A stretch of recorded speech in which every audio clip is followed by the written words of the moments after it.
முதல் கதை என்னன்னா, ஒரு மிகப்பெரிய காமெடி ஷோ ஒன்று நடக்க போகுது. பலருக்கும் தெரிஞ்ச ஒரு செலிபிரிட்டி தான் அந்த காமெடி ஷோ நடத்த போறாரு. அவர் அந்த ஷோல நிறைய காமெடிகளை சொல்வாரு. அது கேட்கவே பயங்கர சிரிப்பா இருக்கும். அவ்வளவு சூப்பரா இருக்கும் அவருடைய காமெடிகள்லாம். அவர் ஸ்டேஜ்ல அந்த ஷோவை ஆரம்பிக்க போறாரு. அப்போ அவர் சொல்றாரு, இப்ப நான் சொல்லக்கூடிய சில காமெடிகளை கேட்டு நீங்க சிரிக்கலாம், ஆனா ஒரு முக்கியமான 3 காமெடி இருக்கு, அதை நான் கடைசியில தான் சொல்ல போறேன். அந்த 3 காமெடியை மட்டும் கேட்காம போயிடாதீங்க, பயங்கர சிரிப்பா இருக்கும் அப்படின்னு சொல்றாரு. உடனே எல்லாருமே அந்த 3 காமெடிக்காக வெயிட் பண்ணிட்டு இருக்காங்க. ஆனா ஆரம்பத்துல இருந்தே அவர் சொல்லக்கூடிய ஒவ்வொரு காமெடி அவ்வளவு சிறப்பா இருக்கு, சிரிப்பா இருக்கு. ஒவ்வொருத்தரும் தன்னை மறந்து சிரிச்சுக்கிட்டே இருக்காங்க. அந்த இடமே கலகலப்பா மகிழ்ச்சியா இருக்கு. அந்த ஷோ நடுவுல போயிட்டு இருக்கும் போதே மறுபடியும் ஒரு தடவை சொல்றாரு, நான் கடைசியில சொல்ல போற அந்த 3 காமெடி தான் இன்னும் பயங்கர ஹைலைட் அப்படின்னு சொல்லி அதுக்காக ஹை பேத்திக்கிட்டே இருக்காரு. கடைசியா அந்த ஷோவை முடிக்க வேண்டிய நேரம் வந்துச்சு. இப்ப நான் அந்த 3 காமெடியை சொல்ல போறேன் அப்படின்னு சொல்லிட்டு அந்த 3வது காமெடி என்னன்னு சொல்ல ஆரம்பிக்கிறாரு. அதை கேட்டு எல்லாருமே பயங்கரமா விழுந்து விழுந்து சிரிக்கிறாங்க. பயங்கரமான காமெடியா இருக்கு, செம்ம சிரிப்பு அப்படின்னு சிரிச்சுக்கிட்டே இருக்காங்க. அடுத்து 2வது காமெடி அப்படின்னு சொல்லிட்டு மறுபடியும் ஏற்கனவே சொன்ன காமெடியே திரும்ப சொல்றாரு. இப்போ நிறைய பேர் சிரிக்கல, என்ன அதே காமெடியை திரும்ப சொல்றாரு அப்படி நினைச்சாங்க.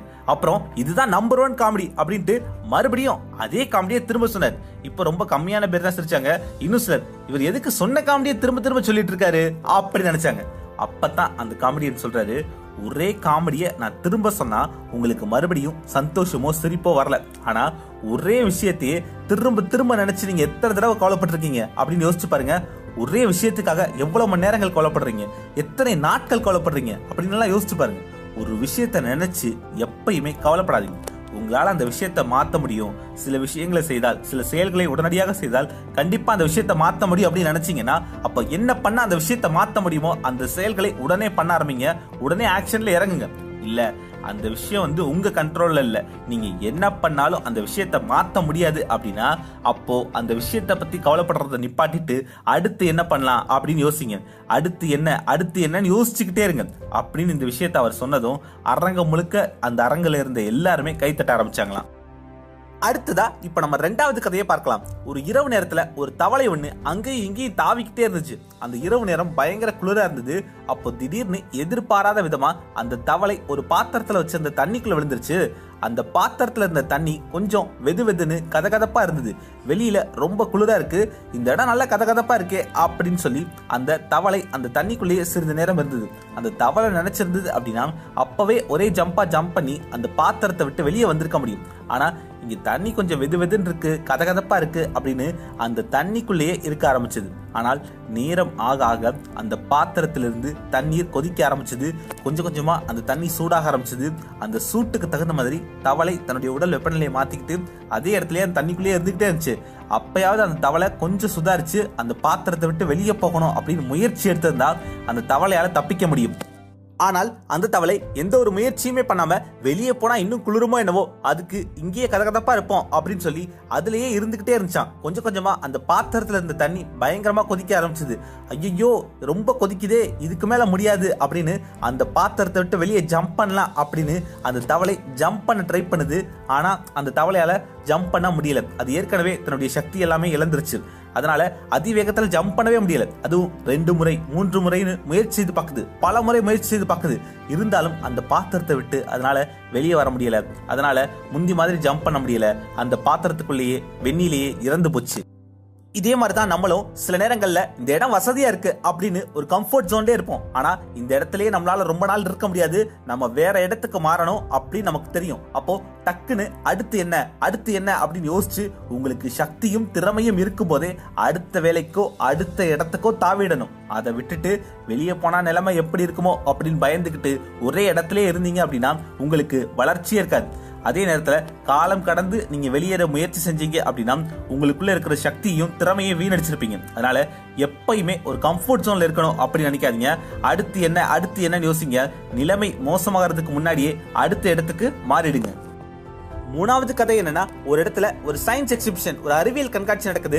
அந்த இடத்துல பல வித்தியாசமான பொருட்கள்லாம் இருக்குமா. அதுல ஒரு ரூம் இருக்குமா. அந்த ரூம்ல கிராவிட்டியே இருக்காது, அதாவது புவியீர்ப்பு விசையே இருக்காதா. அந்த ரூம்ல நீங்க ஒரு ஆப்ல போட்டீங்க அப்படின்னா அது கீழே விழுகாது. ஒரு பேனா வச்சீங்க அப்படின்னா அது கீழே விழுகாது. அந்த இடத்துல நீங்க நடக்க மாட்டீங்க, மிதந்துட்டு தான் இருப்பீங்க. அந்த மாதிரி புவியீர்ப்பு விசை இல்லாத ஒரு ரூம் இருக்கும். இந்த மாதிரி இன்னும் பல வித்தியாசமான அறைகள், வித்தியாசமான பொருட்கள் அந்த அறிவியல் கண்காட்சியில இடம்பெற்றிருந்தது. அப்பதான் அந்த ரூம்ல ஒரு பெரிய கண்ணாடி அறையும் இருந்துதான். அந்த நீளமான கண்ணாடி அறைக்குள்ள ஒரு பூனையும் எலியும் வாழ்ந்துகிட்டு இருந்தது. அந்த பூனை அது பாட்டுக்கு அது வேலையை பார்த்துக்கிட்டு இருந்துச்சு, எலி அது பாட்டுக்கு அது வேலையை பார்த்துக்கிட்டு இருந்துச்சான். அந்த பூனை வந்து அந்த எலியை அடிச்சு சாப்பிடணும் அப்படின்னு நினைக்கவே இல்லையா. இது எப்படி சாத்தியம்? எப்பயுமே ஒரு பூனை எலியை பார்த்த உடனே விட்டவே விடாது, சட்டுன்னு அந்த எலியை பிடிச்சு கடிச்சு கொதறிடும். ஆனா இது எப்படி சாத்தியம் அப்படின்னு எல்லாருமே அதை வியந்து பார்த்துட்டு இருக்காங்க. இந்த பூனையும் எலியும் எப்படி சண்டைப்படாம ஒரே அறைக்குள்ள இருக்கு, இதற்கு பின்னாடி என்ன அறிவியல் இருக்கு அப்படின்னு கேட்டாங்க. அப்பதான் அங்க ஒருத்தர் சொல்றாரு, இதற்கு பின்னாடி அறிவியல் இல்ல, உளவியல் இருக்கு. அதாவது இதற்கு பின்னாடி சயின்ஸ் இல்ல, சைக்காலஜி தான் இருக்கு அப்படின்னு சொன்னாராம். அது என்ன உளவியல் அப்படின்னா, இந்த பூனை குட்டி பூனையா இருக்கும்போதே ஒரு கண்ணாடி அறைக்குள்ள இருந்தது.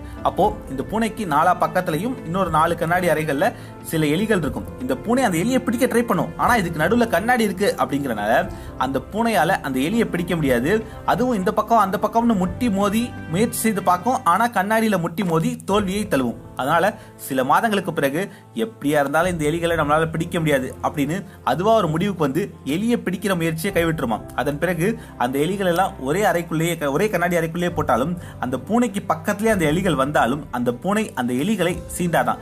ஆமா, எப்படி பார்த்தாலும் நடுவுல கண்ணாடி இருக்கும், நம்ம தான் கண்ணாடியில முட்டிக்குவோம் அப்படின்னு சொல்லிட்டு எலிகளை சீண்டவே சீண்டாதான்.